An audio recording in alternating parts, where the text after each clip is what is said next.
हाँ लोग हम लोग इसके पहले एक्सरसाइज 13.1 को देख लिए थे। आज 13.2 को देखेंगे। मेंसुरेशन पढ़ रहे हैं, क्षेत्रमिति पढ़ रहे हैं। आज 13.2 का पहला लेक्चर है। इसमें लगभग 11 को क्वेश्चन है। 11 क्वेश्चन को बारी बारी से हल करेंगे। इसके पहले हम फॉर्मूला तुम लोग को लिखवा दिए हैं, बता दिए हैं। क्या हो बताए कि नहीं बताए हैं? बता दिए हैं। और जब जब भी हम क्लास को लेकर आते हैं तो एक मोटिवेशन के साथ आते हैं। तो मोटिवेशन देख लिया जाए हो। हाँ देखा जाए कि ना देखा जाए? देख लिया जाए। मोटिवेशन देखो क्या कर रहा है। कोशिश आखिरी सांस तक करनी चाहिए होगा। कोशिश आखिरी सांस तक करनी चाहिए। या तो लक्ष्य हासिल होता है या अनुभव होता है। क्या सही बात है कि नहीं? या तो तुम्हारा लक्ष्य प्राप्त होगा या तो अनुभव होगा। दोनों अनुभव होता है। दोनों पढ़ाई करने से कोशिश करने से भी तुम्हारा क्या आता है? लक्ष्य प्राप्त होता है तो नहीं होता, चाहे होता है चाहे नहीं होता, लेकिन अनुभव जरूर होता है। उससे समझ जाता है आदमी। क्या हो समझ जाता है कि नहीं समझ जाता है? इसी के साथ तुम्हारा हम चैप्टर को शुरू करेंगे इसी मोटिवेशन के साथ। सुनो देखिए क्या है इसमें बोल रहा है। पाई जब कहा जहाँ जहाँ पाई है ना वहाँ 22/60 रखा जाएगा। यहाँ बोल दिया पहले ही बोला ना। बोला ऊंचाई दिया है 14 सेंटीमीटर। वहाँ एक लंबवृत्तीय बेलन का वक्र पृष्ठ क्षेत्रफल 88 मीटर सीएम स्क्वायर है। तो बेलन का आधार का व्यास ज्ञात कीजिए। बहुत बढ़िया, बहुत जबरदस्त और बहुत मस्त सवाल होगा। ईजन है तुम्हारा। एग्जाम में पूछता है क्या करता है? एग्जाम में क्या करता है? पूछता है। एग्जाम में पूछता है। ठीक है ना? एग्जाम में क्या करता है? पूछता है। ठीक है ना? तो इसको आप लोग समझिएगा। ठीक है ना? समझेंगे। ठीक ऐसा कि हम भी टेस्ट लेंगे तो उसमें भी दे सकते हैं। ठीक है ना? तो बात बचाओ मान वैसे कितनी है वो बता दो। हाँ तो उंगली आप लगवा देना। सब पे बाकी बच जाओ। हो गया चलो तो देखो होगा ऊंचाई दिया है। इसमें क्या दिया है? ऊंचाई। तो यहाँ लिखेंगे होगा फर्स्ट नंबर सवाल है। हाँ बोलना है फर्स्ट नंबर सवाल। इसमें ऊंचाई दिया है। कितना दिया ऊंचाई? 14 सेंटीमीटर। क्या दिया है? 14 सेंटीमीटर होगा। क्या दिया होगा? 14 सेंटीमीटर। तो इसमें व्यास का आधार का व्यास बताने के लिए क्या कर रहा है? आधार का व्यास बताने के लिए ऊंचाई दिया है। अब बेलन में बता रहा है। कौन है? बेलन में मतलब बताना है। किस बताना है? बेलन में। तो होगा मानेंगे क्या मानेंगे? माना व्यास मानेंगे। व्यास बराबर क्या? क्या मानेंगे? डी। व्यास मतलब होता है डी। क्या जी? व्यास मतलब होता है डी। व्यास बराबर क्या मानेंगे? डी। त्रिज्या इसमें मानेंगे। त्रिज्या बराबर क्या मानेंगे? त्रिज्या बराबर क्या मानेंगे? तीनों क्या दिया होगा? बेलन का वक्र पृष्ठीय क्षेत्रफल दिया ना हो।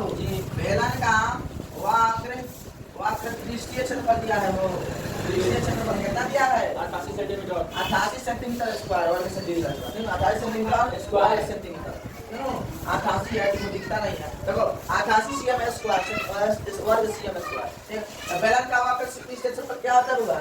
बेलन का वक्र पृष्ठीय क्षेत्रफल 2πr(h) क्या होता होगा? 2πr(h) अब बराबर में कितना है? 88 सीएम स्क्वायर। बोलना कौन जी का 2 गुण है। पाई का मान बोला है 22/7 रखने के लिए। 22/7 रखेंगे कि नहीं रखेंगे? अरे रखेंगे कि नहीं रखेंगे? रखेंगे कि नहीं रखेंगे? आर का है तो आर के जगह पर कुछ मान होता है। आर अरे बोलना यहाँ एच दिया है 14 दिया है कि नहीं? बोल रहे बराबर में 88 क्या दिया है? 88। देखो क्या करते हैं? 7 लगाते हैं ना? नहीं लगाते हैं। 2 दूनी 4 2200 का 88 RS हो जाएगा। कितना रहेगा? 88 R बराबर 88। बोला रे यहाँ से R निकालेगा ना गुना में दर्जा का हो जाएगा? आएगा पहुंच जाएगा। 88 में 88 से का जाएगा कितना जाएगा? 1 सेंटीमीटर आएगा। कितना जाएगा? 1 सेंटीमीटर आएगा। कितना जाएगा होगा? 1। अब बोल रहा है व्यास। क्या बोल रहा है? व्यास कह रहा है। व्यास कह रहा है यानी डी कह रहा है। क्या कह रहा है? डी निकालने के लिए। तो व्यास बराबर होता है वो फॉर्मूला 2r होता है। क्या निकालना? 2 त्रिज्या 2 गुने त्रिज्या 2 गुने त्रिज्या। व्यास बराबर क्या होता है? 2 गुने त्रिज्या। और आधार का होगा देखो 2 r का कितना है? r 1 है बराबर 2। आधार की त्रिज्या निकालेगा कि नहीं निकालेगा? बनेगा कि नहीं बनेगा? बस इतना ही सवाल इसको आप लोग बना लीजिए, छपा लीजिए बउआ। बोलो बउआ क्वेश्चन नंबर देखते हैं। आप लोग बुक रख के और बुक रख के समझेगा तभी समझ में आएगा। लेकिन हमारे पास टाइम नहीं है बुक हम लिखे बुक मतलब क्वेश्चन लिखे, तो इसलिए आप लोग बुक लेकर ही पढ़िए, बिना बुक का समझ में नहीं आने वाला है। दूसरा नंबर क्वेश्चन कर रहा है धातु की एक चादर से 1 सेंटीमीटर ऊंची 1 मीटर ऊंची और 140 सेंटीमीटर व्यास के आकार वाली एक बंद बेलनाकार टांकी बनाई जानी है। इस कार्य के लिए कितने वर्ग मीटर चादर की आवश्यकता होगी? बहुत बढ़िया सवाल है, जबरदस्त मास्टर। पढ़ाई क्या है, चलन क्या कार्य क्या बनाया गया? टांकी। इसमें दूसरा नंबर में ऊंचाई दिया कितना? 1 मीटर दिया है। व्यास यानी डी कितना दिया है? डी व्यास को पता है डी कितना दिया है? 140 सेंटीमीटर। तो क्या है? 140। तो आर देखो, जब आर में इसको मतलब त्रिज्या में बदला जाता है ना, व्यास को व्यास यानी डी बराबर कितना दिया है? 140 सेंटीमीटर दिया है ना। अगर आर में बदलना है तो त्रिज्या में बदल जाता है, तो जानते हो क्या होता है? d/2 होता है। क्या होता है? d/2। डी में 2 से मल्टीप्लाई कर देता है, 140 में कितने से मल्टीप्लाई कर देते हैं? मतलब डिवाइडिंग कर देते हैं, ठीक है? कितना हो जाएगा? 70 हो जाएगा। कितना होगा? 70 cm। कितना रहेगा? 70 cm हो जाएगा, ठीक है? अब इसको क्या कहते हैं? मीटर में बदल दिया जाए। मीटर में बदलने के लिए क्या कहता है? 100 से भागा दिया जाता है। क्या कहता है? 100 से भागा दिया जाता है। यही होता है 0.7 हो जाएगा, मीटर हो जाएगा, ठीक है? ऐसे मीटर में दिया है 70, ये मीटर में पढ़ना पड़ेगा कि नहीं पढ़ना पड़ेगा? चादर का कुल क्षेत्रफल निकालेंगे, चादर का कुल क्षेत्रफल, चादर का कुल क्षेत्रफल क्या होता है? क्या दिया है? बेलन के कुल, बेलन का कुल क्षेत्रफल है ना? क्या होता है बेलन का कुल क्षेत्रफल? हाँ, 2 पाई r into r यही होता है। 2 पाई का मान कितना का है? 22.7। r कितना दिया है? 0.7 मीटर। फिर r का मान कितना है? 0.7 मीटर। फिर r का मान कितना दिया है? 1 मीटर। वो समझ का नहीं ना रे? नहीं दिक्कत होना चाहिए, दिक्कत होना ही नहीं चाहिए। अरे बोलना, अब इसको बताएगा ना 7 से, तो यहाँ 0.1 मान बताएगा, दोनों क्या बताना है? मतलब करेगा 0.44 और 44 में 0.1 से ऐसे करेगा ना, गुना करेगा तो 4.4 आ जाएगा। कितना आ जाएगा? 4.4। दोनों अब गुना इसको 1 में 0.7 लगेगा, 1.00 इतना है, आई में 0.7 लगेगा, 1.7 लगेगा। यहाँ क्या लगेगा? यहाँ 1.7, दोनों इसको गुना करेगा, इसको गुना करोगे तो कितना होगा? 7.48 मीटर स्क्वायर। और पानी कितना बने गया? बने 14 के 8 में 6 7 64 6 कितना 74 भाई एक अंक के एक एंड 2 अंक के बाद इसको करना बोलो बने कितना इसमें लेना है। अब आगे बताते हैं लोग, इसको पहले कोई छपिए, तीसरा नंबर क्वेश्चन को बताते हैं। चलो बाबा अगला क्या कहता है? 3 नंबर क्या कहता है? इसको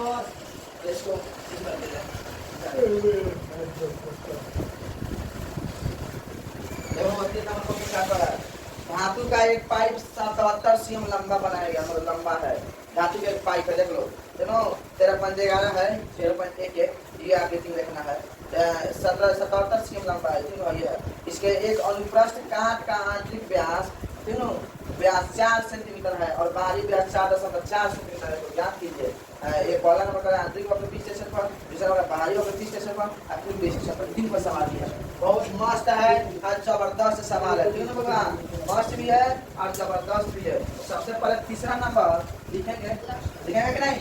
आंतरिक व्यास कितना दिया हुआ? आंतरिक व्यास मतलब होता है अंदर का, अंदर दिया है। आंतरिक व्यास यानी 4 सेंटीमीटर दी है, कितना दिया है? 4 सेंटीमीटर। आओ व्यास को दिया ना कहते हैं, आंतरिक त्रिज्या कितना दिया है? आंतरिक त्रिज्या इसमें 2 दिया है, हमारा 2 निकालना है, ठीक है? आंतरिक वक्र पृष्ठ या बाहरी वक्र पृष्ठ, ठीक है? तो 2 निकालना है तो सबसे पहले r को आए सुनो यहाँ r1 मान लेंगे, त्रिज्या क्या मान लेंगे? r1, ठीक है? ये r1 निकलेगा d/2, कितना आ जाएगा? d/2 यानी ये ना व्यास का मान कितना होता है? d/2, d का मान कितना है? 4 बता में 2 यानी 2 सेंटीमीटर। r का मान कितना गया? 2 सेंटीमीटर। अब देखो बाहरी व्यास कितना दिया? बाहरी व्यास 4.4 सेंटीमीटर, 4.4 सेंटीमीटर दिया है। बाहरी त्रिज्या कैसे रहेगा? बाहरी त्रिज्या ये होता है r2 हो जाएगा। इसको r1 बनाते इसको r2 नहीं बनेगा, हैं? ठीक है, यहाँ हो जाएगा तुम्हारा डी बटा 2 हो जाएगा, 4/4 और बट्टा में 2, ये हो जाएगा तुम्हारा 2.2 डी का मान आएगा। हाँ, और करीब R12 का मान आएगा। हैं बोला रे नहीं हो जाएगा। अब क्या पर ऊंचाई दिया है, ऊंचाई कितना दिया है, ऊंचाई कितना दिया है, एज का मान कितना दिया है, 77 सेमी चौका और 77 सेमी लंबा है, तो ऊंचाई बन गया रे। फर्स्ट नंबर है आंतरिक वक्र पृष्ठ क्षेत्रफल, आंतरिक वक्र पृष्ठीय क्षेत्रफल बराबर क्या आ जाएगा, 2 पाई R1H। दोनों पहले का निकाल गया, आंतरिक का निकालना है, अंदर का भी निकालना है, बाहर का भी निकालना है। तो आंतरिक के लिए R1 मान है तो R का है, दोनों बाबा और लिखते बोलो, चाहे इसको वह आंतरिक वक्र पृष्ठ से ना लिखकर CSA1 लिखना है, CSA1 दोनों CSA1 बराबर हो जाएगा इसका 2 22/7। R1 का मान कितना है, 2, एच का मान कितना है, 77। और 7 से 7 11 से 77 होता है ना, 22 44 में 88 88 में 11 से गुना करके कितना रहेगा, 88 का 88 के 8 में 88 का 88 को 8 को कितना होता है, 96 को सुनो कितना होता है, 96 को कितना होगा, 96 969 के बस का सुनो बाबा निकल गया, निकल गया बोल रे, निकल गया। अब देखो बाबा, अब यहाँ लिखिए बाहरी, दूसरा नंबर क्या है, बाहरी वक्र पृष्ठीय क्षेत्रफल क्या होता होगा, 2 पाई RH 2 पाई R, इसमें 2 लगाना, 2 पाई R2H दोनों, इसको CSA2 मान लो, दोनों CSA2 मान लो, 2 पाई RH है 2 गुना 22/7। R2 का मान कितना है, R2 का मान कितना है, 2.2 दोनों, H का मान कितना है, 77। लेकिन का दान है 11 से 77 हो जाएगा, बोलना या 22 44 44 में 11 से गुना करके कितना होगा, 44 से कम 44 4 हाथ में 44 44 में 44 48 4 से 84 गुना में 2.2 दिया ना होगा। अब इसको गुना करने पे तो कितना होगा, अगर 22 का 88 का 8 हाथ में 8 और 22 वाले कितना होता है, 22 का 88 बने रहते हैं, और जो 22 वाले कितना है 22 और 120 हाथ में 1 8 317। हां 22,176 176 को हाथ में कब होता है, 184 का 4 हाथ में 18 22 का 88 को 18 कितना होता है, 96 हो। हां कर रहे हैं 168 हो रहे दोनों करेगा और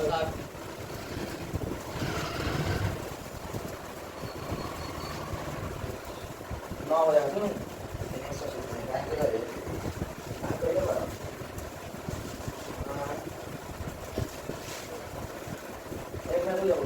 आएगा बात आता है 22 से 44 44 में 22 से गुना करने पर कितना देगा, अरे गुना किया है 22 से 44 गुना में यहाँ का क्या है, 22 से 44 गुना किया है 88 ना, 22 गुना 22 दूनी 44 44 में 22 से गुना करना, 44 में 22 से गुना 22 का 88 के 8 22 का 88 को 8 96 होता है।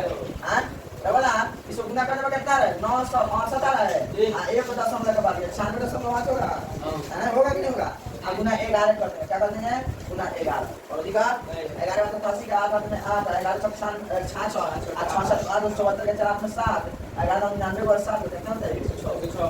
हां और अधिकार या एक अंक 10 होते हैं 10 14 10 ठीक। अब para कुल पृष्ठ क्षेत्रफल क्या करा, कुल पृष्ठ क्षेत्रफल तीन का सवाल दिया है, इसका नाम बोला कुल पृष्ठ क्षेत्रफल, तो वही कैसे करा पूछा था, कुल पृष्ठीय क्षेत्रफल कितना हो जाएगा, कुल पृष्ठ क्षेत्रफल, कुल पृष्ठ क्षेत्रफल हो जाएगा पूरा, कुल पृष्ठ क्षेत्रफल नहीं है इसका CI इसका क्षेत्रफल यानी आंतरिक वक्र पृष्ठ का क्षेत्रफल ना, तो आंतरिक यहाँ लिखते हैं आंतरिक वक्र का यानी CSA1 माना है, CSA1 का क्षेत्रफल आप आता नहीं प्लस CSA2 का क्षेत्रफल CSA2 का क्षेत्रफल यानी वो बाहरी वक्र पर जोड़ेंगे, जोड़ने के बाद इसमें ये जोड़ना है 2 है आधार का क्षेत्रफल 2 आधार का इसमें जोड़ेंगे, तो CS1 कितना है, CS1 900 है प्लस इस कितना है 10 410 है ना, है बोला रे जी है ना होगा। अब क्या करेंगे यहाँ प्लस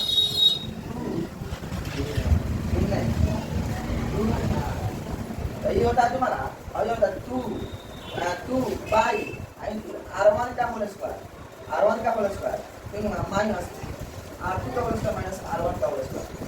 ये होता है होगा 2 गुना आधार का क्षेत्रफल कितना देगा, 2 गुना आधार का क्षेत्रफल 2 पाई R2 का होल स्क्वायर माइनस R1 का होल स्क्वायर।